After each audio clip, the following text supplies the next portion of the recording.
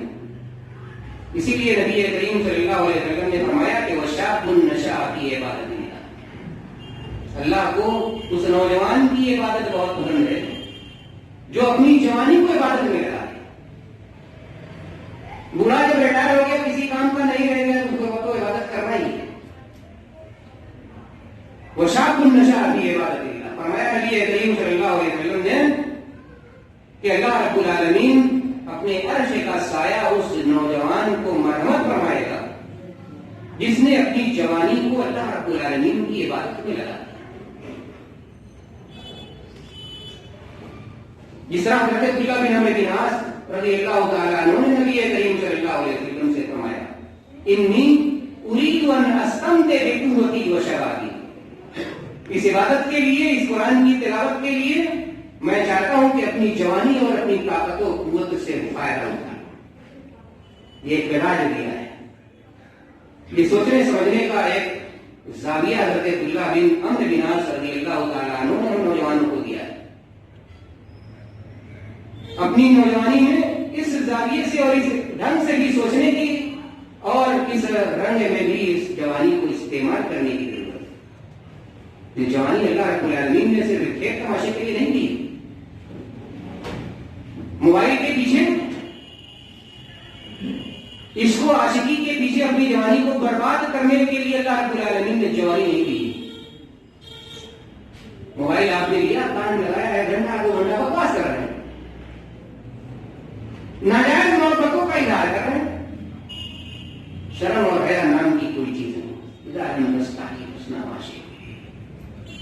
جس کسی کی لڑکی سے، جس کسی کی بہن سے یہ آپ نے ناجائز اس کو عاشقی کا چکر چلا رکھا ہے، گھنٹے 2 گھنٹے 4 5 گھنٹے رات رات بھر بات چیت کرتے رہتے ہیں، آخر وہ بھی کسی کی بیٹی ہے، وہ بھی کسی کی بہن ہے۔ تمہارے پاس بھی بیٹیاں ہوں گی، کبھی بہنیں ہوں گی، کوئی نوجوان اسی طرح کا ناجائز تعلق اس سے رکھے، تمہیں کیسا لگے گا؟ نبی کریم صلی اللہ علیہ وسلم کے پاس ایک نوجوان آیا، مسلمان ہونے کے لیے آیا، کہنے لگا یا رسول اللہ اسلام کی سب باتیں ہم مان لیں گے، سب پر عمل کریں گے، صرف ایک چھوٹ دے دیجیے اجازت۔ کیا اجازت چاہیے؟ کہا بنا کرنے کی اجازت کیا تھا؟ سارا حکم سر آنکھوں پر، سب کچھ ہم بجا لائیں گے، سب پورا کر دیں گے، مگر یہ حکم بڑا دشوار ہے، بڑا ٹیڑھا ہے، اس پر عمل کرنا میرے لیے مشکل ہے، اس معاملے میں آپ مجھے چھوٹ دے دیجیے۔ صحابہ کرام نے اس کی بات سنی، بگڑ گئے، نبی سے کس طرح کی بات کر رہے ہو؟ نبی کریم صلی اللہ علیہ وسلم نے صحابہ کرام کو ٹھنڈا کیا، سمجھایا، خاموش رہو۔ اس انسان کو اپنے سے قریب بلایا اور اسے سمجھایا۔ نوجوانوں کو سمجھانے کی ضرورت ہے، بگڑے ہوئے نوجوانوں کو قریب کرنے کی ضرورت ہے، ان سے محبت اور اپنے پن کا اظہار ان کے سامنے کرنے کی ضرورت ہے۔ انہیں یہ بات جس دن سمجھ میں آ جائے گی کہ جو کام وہ کر رہے ہیں وہ غلط ہے، جس راستے پر وہ چل رہے ہیں وہ غلط ہے، وہ راستہ ان کے لیے تباہ کن ہے، ان کے خاندان اور معاشرے اور سماج کے لیے تباہ کن ہے، ان کی عزت اور وقار کا جنازہ نکالنے والا ہے، تو شاید وہ خود بھی اس بے راہ روی سے توبہ کرے۔ حضرت یوسف علیہ السلام کا قصہ آپ نے سنا ہوگا۔ اللہ رب العالمین نے بڑے بڑے آزمائشوں کے دور سے انہیں گزارا۔ بچے تھے تو بھائیوں کی دشمنی گلے لگ گئی، اور دشمنی اس حد تک بڑی کہ بھائیوں نے انہیں اٹھا کر لیا کر جنگل کے کنویں میں پھینک دیا، لیکن جسے کون چکے؟ اللہ رب العالمین کو ان کی زندگی بچانے مقصود کی بچا دی۔ اللہ مسبب الاسباب، جہاں کوئی صورت نہیں ہوتی وہاں بھی صورت پیدا کر دیتا ہے کام کی۔ حضرت ابراہیم علیہ السلام کو آگ میں ڈال دیا گیا، بچا دیا، جلیے نہیں کیا۔ حضرت اسماعیل علیہ السلام کی گردن پر چھری چلائی گئی، لیکن گردن کو کٹنے نہیں دیا، کٹنے سے بچا دیا۔ انہیں کنویں میں پھینک دیا گیا تھا، لیکن ضائع نہیں ہونے دیا۔ مسافروں کا ایک قافلہ گزرا، پانی نکالنے کے لیے کنویں میں انہوں نے ڈول ڈالا، اسی ڈول میں بیٹھ کر باہر آئے، زندگی کی عبادت ہو گئی۔ مصر کے بازار میں بیچ دیے گئے، حاکم مصر نے ان کو خرید لیا، اس کے محل میں اس کی پرورش ہوئی، بڑے ہوئے، جوان ہوئے، اسی حاکم کی بیوی ان کے اوپر عاشق ہو گئی، بدکاری کی دعوت دینے لگی، انہیں لگانے اور گھسانے لگی۔ یہ انکار کرتے رہے، بھاگتے رہے، اس کے دامن بھرے میں پھنسنے کے لیے تیار نہیں تھے۔ دعوت الٹے طرف سے ہے، جال الٹی طرف سے پھینکا جا رہا ہے، ہم کہاں جا رہے ہیں؟ کس کے راستے پر چل رہے ہیں؟ اللہ رب العالمین نے ان انبیاء کرام کے قصے کو عبرت اور نصیحت کے لیے قرآن کریم میں نقل کیا ہے، جگہ دی ہے۔ ان سے سبق لینے، روشنی حاصل کرنے کی ضرورت ہے۔ یہاں تک کہ اس نے حاکم مصر کی بیوی نے کمروں کو بند کر دیا، دروازوں کو لاک کر دیا،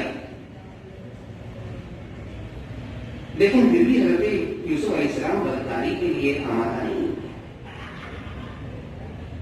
تیار نہیں ہوئے۔ یہ اللہ والے لوگ وَرَجُلٌ ذَاتُ امْرَأَةٍ ذَاتَ حَسَبٍ وَجَمَالٍ فَقَالَ إِنِّي أَخَافُ اللَّهَ۔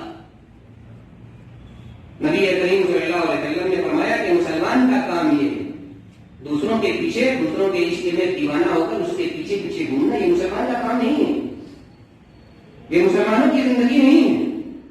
ناجائز محبت کو جگہ دینا، وَلَا مُتَّخِذِينَ أَخْدَانٍ، بوائے فرینڈ اور یہ اسلامی کلچر نہیں، یہ اسلام سے بغاوت ہے. اور یہ کلچر جو ہمارے لیے پاس اس لیے آ رہا ہے کہ ہمارے پاس دین کا علم نہیں ہے، دینی نالج نہیں ہے، دین سے ہمارا جڑاؤ اور لگاؤ نہیں ہے، اس لیے یہ کلچر ہمارے یہاں چلا رہا ہے. نبی کریم صلی اللہ علیہ وسلم نے فرمایا کہ مسلمانوں کا کلچر یہ ہے کہ کوئی حسب اور نسب اور جمال والی حسن والی خوبصورت عورت کسی مسلمان کو بدکاری کے لیے دعوت دے تو انکار کر دے. تو کہہ دیں انی اخاف اللہ، میں اللہ رب العالمین سے ڈرتا ہوں. انی اخاف اللہ، میں اللہ رب العالمین سے ڈرتا ہوں. دنیا اگرچہ نہیں دیکھتی ہے، کمرے اگرچہ بند ہیں، لیکن اللہ کو دیکھ رہا ہے. مر کے اللہ کے پاس جانا ہے، اسے کیا منہ دکھائیں گے؟ حضرت یوسف علیہ السلام کے لیے بھی اس ملکہ نے، مصر کی ملکہ نے دروازوں کو بند کر دیا، برائی کی دعوت دی، لیکن تیار نہیں. بھاگم بھاگ میں کپڑے ان کے پھٹے پھاڑ ڈالے اس عورت نے، پھر بھی تیار نہیں. انی اخاف اللہ، اللہ کا ڈر تھا، اللہ کا خوف تھا، اسلام کی عزت کا، رسالت کے تقدس کا معاملہ تھا. اسے دھمکی دی لئن یفعل ما آمرہ لیسجنن ولیکون من الصاغرین. عورت نے یہاں تک دھمکایا، میری بات نہیں مانو گے، میری خواہش نہیں پورا کرو گے، جیل میں ڈال دیے جاؤ گے اور ذلت و رسوائی کے ساتھ وہیں سڑ جاؤ گے. قال رب السجن احب الی مما یدعوننی الیہ وَإِلَّا تَصْرِفْ عَنِّي كَيْدَهُنَّ أَصْبُ إِلَيْهِنَّ وَأَكُن مِّنَ الْجَاهِلِينَ. فرمایا اللہ رب العالمین برائی نہ کرنے پر یہ جیل میں ڈالنے کی دھمکی دے رہی ہے. برائی کرنے پر دھمکی دینی چاہیے. فطرت اس کی اس طرح مست ہو گئی ہے، ایسی صورت میں میں جیل پر میں جانے کے لیے تیار ہوں، مگر اس کا کہا ماننے کے لیے تیار ہے. رب السجن احب الی مما یدعوننی الیہ. یہ ایک نوجوان کا کردار ہے، یہ ایک اسلام اور ایک مسلمان کا کردار ہونا چاہیے. یہ ایک مسلمان کی تہذیب اور ایک مسلمان کا کلچر ہے. ایک عورت دعوت دے، برائی کے لیے مجبور کرے، پھر بھی ایک نوجوان مجبور نہ ہو، اس کی باتوں کی جال میں نہ پھنسے. یہ مسلمان ہے. آج کا نوجوان مرد ہو یا عورت ہو، گرل فرینڈ رکھتا ہے، بوائے فرینڈ رکھتا ہے. غیر مسلم ہو بھی تو پرواہ نہیں، غیر مسلم بھی ہو تو پرواہ نہیں کرتے. حالانکہ یہ کھلا ہوا کفر ہے، یہ کفر ہے. ایک مسلمان عورت کسی ہندو لڑکے سے، غیر مسلم لڑکے سے شادی کر کے محبت کرنا تو دور کی بات ہے، شادی کر کے کفر ہے. ایک مسلمان لڑکا کسی غیر مسلم لڑکی سے شادی کر کے ناجائز محبت تک معاملہ نہیں کرتے، شادی کر لے تو بھی کفر ہے. ظاہر محبت رکھنا اور کچھ چپ ملاقاتیں کرنا یہ تو اس سے بھی بڑا جرم ہے. وَلَا تَنكِحُوا الْمُشْرِكَاتِ حَتَّىٰ يُؤْمِنَّ وَلَعَبْدٌ مُّؤْمِنٌ خَيْرٌ مِّن مُّشْرِكٍ وَلَوْ أَعْجَبَتْكُمْ. فرمایا اللہ رب العالمین نے کہ مشرکات سے شادی نہ کرو، اور عورتوں سے کہا کہ مشرکوں سے شادی نہ کرو. حضرت ام سلیم رضی اللہ تعالی عنہ بڑی مشہور صحابیہ ہیں، بڑے واقعات ان کے حدیث کی کتابوں میں موجود ہیں. انہیں ابو طلحہ انصاری رضی اللہ تعالی عنہ نے پرپوزل کیا ان کو شادی کرنے کے لیے، پیغام بھیج دیا. مسلمان نہیں تھے، وہ ان کو جانتی تھی، وہ ان کو جانتے تھے. مالدار آدمی تھے، مدینے کے مالدار لوگوں میں ان کا شمار ہوتا تھا. حسین و جمیل تھے، خوبصورت تھے، سب ساری خوبیاں تھیں انہوں نے. لیکن ان میں سلیم نے ان کے اس پیغام کو ٹھکرا دیا. کہا تم مشرک ہو، تم کافر ہو، میرے لیے حلال ہی نہیں ہے. تمہاری ساری انسانی خوبیاں اپنی جگہ پر ہیں، لیکن جب تک تم مسلمان نہیں ہو گیا تم شادی نہیں کر سکتے. ابو طلحہ کو ان سے شادی کرنی تھی، ان کی محبت ان کے ذہن و دماغ پر حاوی تھی، وہ مسلمان ہو گئے. بعد انہوں نے شادی کی اور ام سلیم نے ان کے اسی اسلام کو اپنا مہر بنایا تھا، تو دوسرے مہر کی ضرورت نہیں، یہی ہمارا مہر۔ یہ صحابیات تھی۔ دل پھینک کس میں کا انسان مسلمان نہیں ہوتا، کسی نے ڈونا ڈال دیا اس کے چکر میں پھنس گئے، یہ مسلمانوں کا کام نہیں۔ مسلمان اپنی شرائط کے ساتھ رہتا ہے، اپنی عزت اور وقار کے ساتھ رہتا ہے۔ تو نبی کریم صلی اللہ علیہ وسلم کے پاس ایک انسان مسلمان ہونے کے لیے آیا ہے اور وہ کہہ رہا ہے کہ اسلام کی ساری تعلیمات مجھے پسند ہے، ٹھیک ہیں، سب پر عمل کرنے کے لیے، سب کو ماننے کے لیے، سب کو اپنی زندگی میں نافذ کرنے کے لیے میں تیار ہوں، لیکن زناکاری نہیں چھوڑ سکتا۔ یہ ایک ایسی لت میں مبتلا ہو چکا ہوں کہ مجھ سے نہیں جائے گی، اس لیے اس معاملے میں مجھے چھوٹ دے دے تو میں مسلمان ہو جاؤں گا۔ زناکاری کی آپ مجھے اجازت دے دیں۔ نبی کریم صلی اللہ علیہ وسلم نے اسے سمجھایا اور اسے کہا کس سے زنا کرو گے؟ جس کسی سے زنا کرو گے تو وہ کسی کی ماں ہوگی، کسی کی بیٹی ہوگی، کسی کی بہن ہوگی، کسی کی بیوی ہوگی، یہی بات ہوگی۔ کسی نہ کسی کی ماں ہوگی، کسی نہ کسی کی بیٹی ہوگی، کسی نہ کسی کی بہن ہوگی، کسی نہ کسی کی بیوی ہوگی، کسی نہ کسی کی خالہ ہوگی، کسی نہ کسی کی وہ پھوپھی ہوگی۔ تم کس کے ساتھ زنا کرو گے؟ کیا تمہیں یہ پسند ہے کہ تمہاری ماں سے کوئی زنا کرے؟ کیا تمہیں یہ پسند ہے کہ تمہاری بیٹی کے ساتھ کوئی زنا کاری کرے؟ کیا تمہیں یہ پسند ہے کہ تمہاری بہنوں کے ساتھ کوئی زنا کرے؟ کیا تمہیں یہ پسند ہے کہ تمہاری پھوپھی اور خالہ کے ساتھ کوئی زنا کرے؟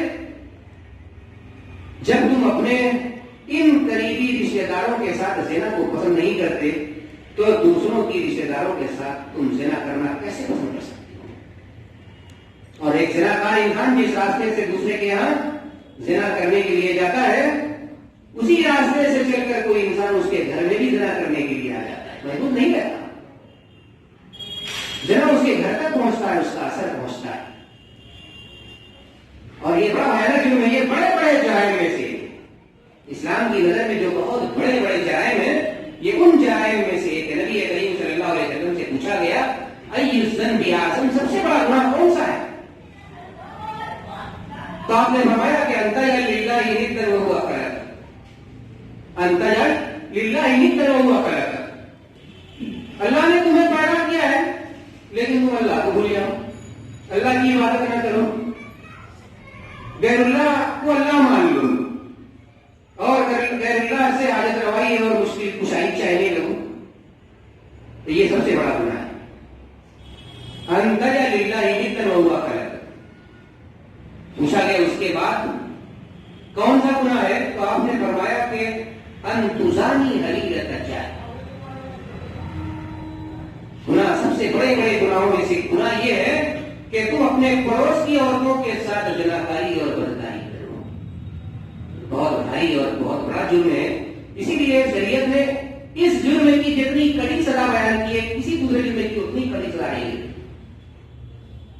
فرمایا گیا کہ جو انسان شادی شدہ ہونے کے باوجود اس بیماری میں زناکاری میں مبتلا ہو، اسے قتل کر دیا جائے، اور قتل بھی گولی مار کر تلوار سے گردن کاٹ کر نہیں، بلکہ اس کو پتھر سے کھینچ کر اتنی دیر تک مارا جائے کہ مر جائے، رجم ہو جائے۔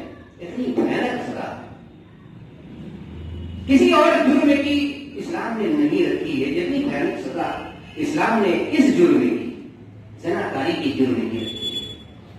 اس لیے اس جرم کے نتیجے میں انسان خود بھی خراب ہوتا ہے، سماج اور معاشرے کو تباہ و برباد کر دیتا ہے، خاندان کو بے عزت اور ذلیل و خوار کر دیتا ہے، اور فتنہ فساد کا ایک سلسلہ معاشرے میں شروع کر دیتا ہے، اسے پرواہ چڑھاتا ہے۔ بہت ساری برائیوں اور خرابیوں کی یہ جڑ ہے، اسی لیے اس کی اتنی بھیانک سزا اسلام نے مقرر کی ہے۔ اللہ رب العالمین سے دعا ہے کہ اللہ رب العالمین ہم تمام مسلمانوں کو، خاص طور سے نوجوانوں کو، اس طرح کی تمام بد اخلاقیوں سے، بد کرداریوں سے، بے رویوں سے محفوظ رکھے۔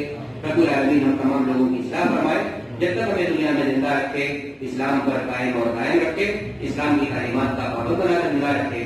اور ہمارا خاتمہ ہو ایمان اور اسلام کے ساتھ ہو، زبان پر کلمہ توحید لا الہ الا اللہ محمد رسول اللہ جاری ہو۔ اقول قولی ھذا واستغفر اللہ لي ولکم ولسائر المسلمین واستغفروہ انہ هو الغفور الرحیم۔ والسلام علیکم ورحمۃ اللہ۔